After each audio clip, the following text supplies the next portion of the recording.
Patriotism means to stand by the country. It does not mean to stand by the president or any other public official, save exactly to the degree in which he himself stands by the country. It is patriotic to support him insofar as he efficiently serves the country. It is unpatriotic not to oppose him to the exact extent that by inefficiency or otherwise he fails in his duty to stand by the country. In either event, it is unpatriotic not to tell the truth, whether about the president or anyone else. Knowing what's right doesn't mean much unless you do what's right. Keep your eyes on the stars, and your feet on the ground. If you could kick the person in the pants responsible for most of your trouble, you wouldn't sit for a month. Here is your country. Cherish these natural wonders, cherish the natural resources, cherish the history and romance as a sacred heritage, for your children and your children's children. Do not let selfish men or greedy interests skin your country of its beauty, its riches or its romance. In any moment of decision, the best thing you can do is the right thing.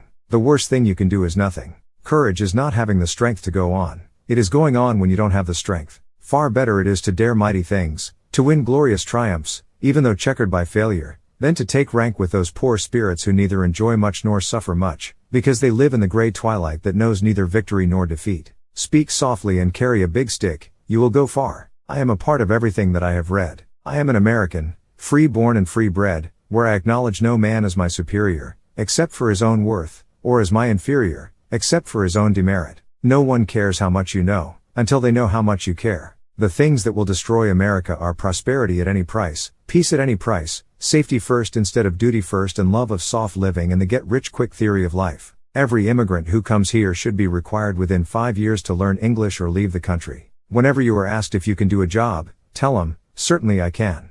Then get busy and find out how to do it. A vote is like a rifle. Its usefulness depends upon the character of the user. A man who has never gone to school may steal a freight car, but if he has a university education, he may steal the whole railroad. In the first place, we should insist that if the immigrant who comes here in good faith becomes an American and assimilates himself to us, he shall be treated on an exact equality with everyone else, for it is an outrage to discriminate against any such man because of creed, or birthplace, or origin. But this is predicated upon the person's becoming in every facet an American, and nothing but an American. There can be no divided allegiance here. Any man who says he is an American, but something else also, isn't an American at all. We have room for but one flag, the American flag. We have room for but one language here, and that is the English language.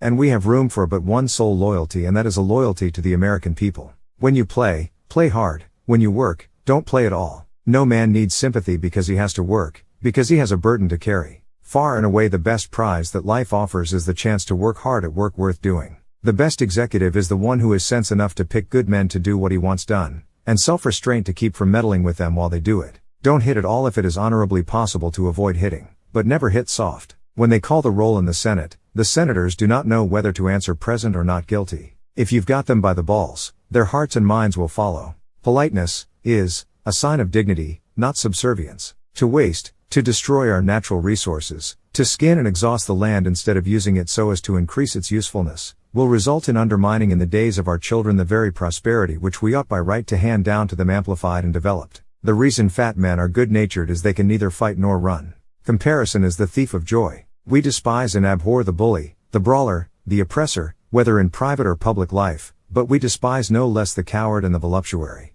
No man is worth calling a man who will not fight rather than submit to infamy or see those that are dear to him suffer wrong. In this country we have no place for hyphenated Americans. The joy in life is his who has the heart to demand it. The credit belongs to those who are actually in the arena, who strive valiantly, who know the great enthusiasms, the great devotions, and spend themselves in a worthy cause, who at best know the triumph of high achievement, and who, at worst, if they fail, fail while daring greatly, so that their place shall never be with those cold and timid souls who know neither victory nor defeat. If given the choice between righteousness and peace, I choose righteousness. It is not often that a man can make opportunities for himself, but he can put himself in such shape that when or if the opportunities come he is ready. There is not a man of us who does not at times need a helping hand to be stretched out to him, and then shame upon him who will not stretch out the helping hand to his brother. Character, in the long run, is the decisive factor in the life of an individual and of nations alike. No man is justified in doing evil on the ground of expediency. Be practical as well as generous in your ideals.